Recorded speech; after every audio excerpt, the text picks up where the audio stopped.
தேவனை நம்புவது என்பது தேவனுடைய வாயிலிருந்து வருகிற வார்த்தைகளை நம்புவது, இந்த வேத வசனத்தை நம்புவது. ஆண்டவர் எனக்காக செய்வார். கர்த்தருக்கு மகிமை. ஒவ்வொரு சூழலிலும் ஆச்சரியமான மாற்றங்களை செய்கிற ஒரு தேவன். அவர் தம்முடைய பிள்ளைகளுடைய வாழ்வில் என்ன செய்வாரா? நிச்சயம் செய்வார். சொல்லுகிறார், நம்புங்கள். யாரை நம்பணுமோ? கர்த்தரை நம்புங்கள். அவருடைய வார்த்தையை கொண்டு வருகிற தீர்க்கதரிசிகளை நம்புங்கள். வருகிற எல்லா செய்திகளை என்ன செய்யுங்க? நம்புங்க. கர்த்தர் என்ன செய்வார்? ஒரு அற்புதம் செய்வார். ஆனா அதை நம்புகிறதுல நமக்கு என்ன பிரச்சனை சொன்னா, பல நேரங்களிலே அந்த நம்பிக்கையிலே குறைவுபடுகிறோம். ஆதியாகமத்தில் வாசிக்கிற போது 18ஆம் அதிகாரம் 10வது வசனம் சொல்லுகிறது, அங்கே போடப்பட்டிருக்கிறது. ஆண்டவர் சொல்லுகிற போது சொன்னார், வருகிற உற்பவ திட்ட காலத்துல நிச்சயமாய் உன்னிடத்துக்கு திரும்ப வருவேன். அப்பொழுது உன் மனைவியாகிய சாராள் ஒரு குமாரன் இருப்பாள்.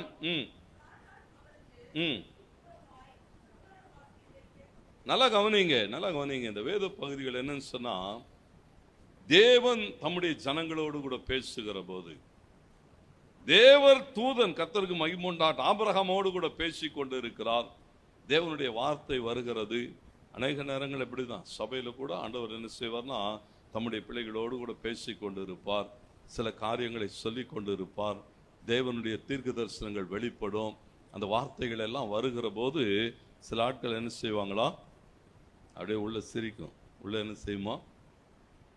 இங்கே அப்படிதான் போட்டிருக்கு. ஏன்னா அங்க பாருங்க, அங்கே பேசி கொண்டு இருக்கிறார்கள். பின்னால இருந்து ஒரு ஆள் என்ன செஞ்சதான் உள்ளே சிரிக்குது. இதெல்லாம் என்னங்க நடக்குமாங்க?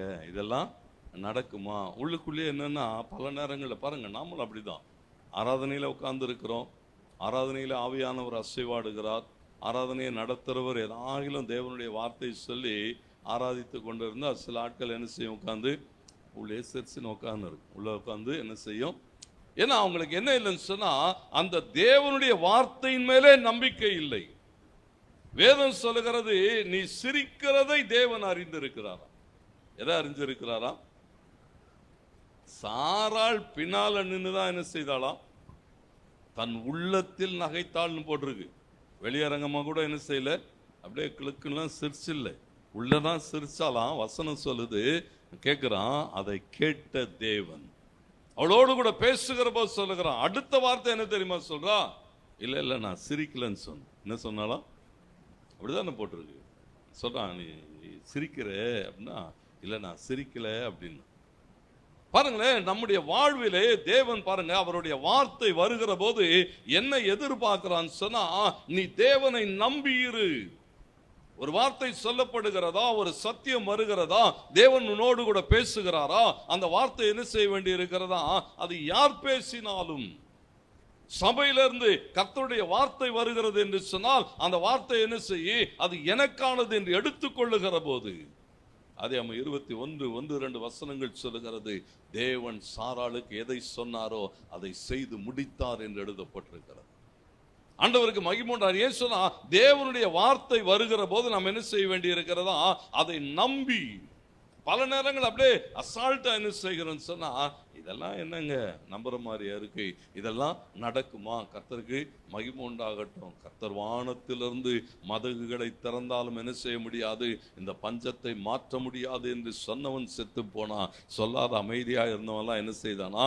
அதிலே பங்கெடுத்தான் என்று எழுதப்பட்டிருக்கிறது. தேவனுடைய பேரிலே ஒரு பெரிய நம்பிக்கை. அதனால தான் ஆண்டவர் சொல்லுகிறார், இஸ்ரவேலே கர்த்தரை நம்பு. சங்கீதம் 115:9 சொல்லுகிறது, இஸ்ரவேலே கர்த்தரை நம்பு, அவரே அவர்களுக்கு துணையும் அவர்களுக்கு கேடகமுமாயிருக்கிறார். ஒவ்வொரு நாளும் நீங்க தேவனை நம்புகிற போது, தேவனுடைய வார்த்தையை நம்புவது, கர்த்தருக்கு மகிமை உண்டாகட்டும். அவர் வார்த்தையை நம்புறன்னு சொன்னா, சங்கீதம் 115:11 சொல்லுகிற போது சொல்லுகிறான், கர்த்தருக்கு பயப்படுகிற அனுபவம், தேவனுடைய வார்த்தைக்கு நம்புகிற அனுபவம். ஆண்டவருடைய வார்த்தையை நம்புறன்னு சொன்னா உனக்கு என்ன இருக்கணுமா? அந்த கர்த்தருக்கு பயப்படுகிற பயம். தேவனுடைய எதிர்பார்ப்பு அதுதாங்க. ஆண்டவருக்கு மகிமை உண்டாகட்டும். நீங்க இதை செய்கிற போது நிச்சயமாகவே தேவன் என்ன செய்வாரா, அந்த நம்பிக்கையை கனம் பண்ணுவார்.